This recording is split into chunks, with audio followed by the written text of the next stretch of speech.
एक जमाना था, गौतम बुद्ध जो इस धरती पर पैदा हुए आज इस धरती से गायब हो चुके हैं। आज उनको जगाने के लिए, उनको बताने के लिए हम सबको ऐसा कार्यक्रम करना पड़ रहा है। उनके फॉलोअर, उनको मानने वाले सम्राट अशोक, जिन्होंने पूरी दुनिया का 1/3 हिस्से पर राज किया, लगभग 52 लाख वर्ग किलोमीटर पर, और आज आपका भारत सिकुड़ता हुआ छोटा हो गया है। मैं उनको भी नमन करता हूं, सम्राट अशोक जी को। हम अपने महापुरुषों को भूल चुके हैं। हम महापुरुषों को इसलिए भूल चुके हैं कि हम अपने बाप को बाप कहना भूल गए हैं। हम पड़ोसी को बाप कह रहे हैं।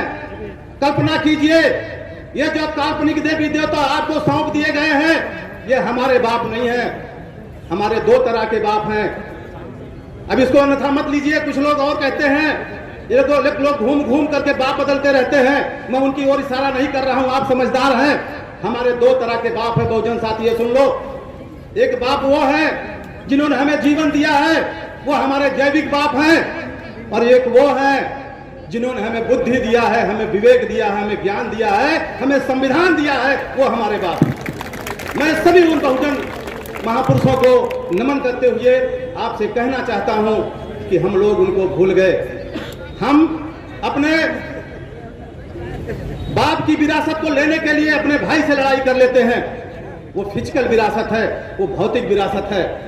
उसके लिए हम खून कत्ल कर देते हैं। क्या हम अपने पुरखों की, ये जो बैंक बैलेंस है, गाड़ी है, बंगला है, खेत है, ये सब के लिए तो हम लड़ जाते हैं भाई भाई से। क्या हम अपने पुरखों की बौद्धिक विरासत के लिए भी लड़ाई लड़ी है? आज इस बौद्धिक विरासत को बताने के लिए इस तरह के कार्यक्रम आदरणीय भंते जी ने बड़ी मेहनत से 4 महीने से मेहनत करके किया है। आप लोग जानिए, आप लोग प्रकृति से सीखिए। मैं सिर्फ सीखने की बात कर रहा हूं। प्रकृति से सीखिए। प्रकृति में बिल्ली है, चूहा है, कीड़े हैं। अभी आप देखिए, जैसे ही आपके बगिया में, आपके घर में बिल्ली निकलती है, सांप निकलता है, तो बिल्ली सांप निकलता है तो आप जो है देखते हैं, चूहा, जो चिड़िया है वो चहचहाने लगती है, चहचहा के ये बताती हैं। जरा कल्पना करिए कि क्या हम चिड़िया और पक्षियों से भी समझदार हैं? वो चिड़िया चाहती तो उड़ जाती अपनी जान बचाकर, लेकिन उस बिल्ली से, उस सर्प से अपनी पूरी कौम को जगाने के लिए वो चू चू करके आवाज करती है और पूरी कौम को जगाती है कि जग जाओ, तुम्हारा दुश्मन आ गया है। लेकिन क्या आप अपने दुश्मन को पहचानते हो? इस धरती पर अपने दुश्मन को आप नहीं पहचानते हो। वो आपके बीच में आकर लूट के जग के चला जाता है आपको, वो आप समझ नहीं पाते हो। साथियों, बहुजनों, आप ये समझिए, आज संविधान नहीं होता बाबा साहब का तो आज हम यहाँ नहीं होते। आप कुर्सियों पर नहीं बैठे होते, आप गाड़ियों पर नहीं चलते। ये बाबा साहब का संविधान है कि आज हम इस मंच से बोल रहे हैं। नहीं, मैं यादव जात का हूँ। किसी वन में मैं, किसी जंगल में मैं भैंस चरा रहा होता, कहीं फिल्टर लेकर दूध बेच रहा होता। ये बाबा साहब का संविधान है साथियों। एक साथी ने मुझसे पूछा, एक मनवादी साथी ने मुझसे सवाल किया। एक दिन मैं क्लास से निकला तो मनवादी साथी ने मुझसे सवाल किया, वो कहा कि संविधान बड़ा है कि धर्म? तो मैंने उससे तपाक से जवाब दिया।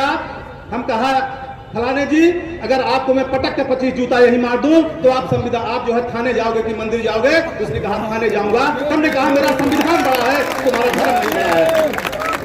साथियों, आप अपने बच्चे को इंग्लिश मीडियम पढ़ाते हो और घर में 8 हाथ 10 हाथ वाली की फोटो रखते हो। कृपया आप अपने माहौल को बनाइए, अपने माहौल को सही करिए।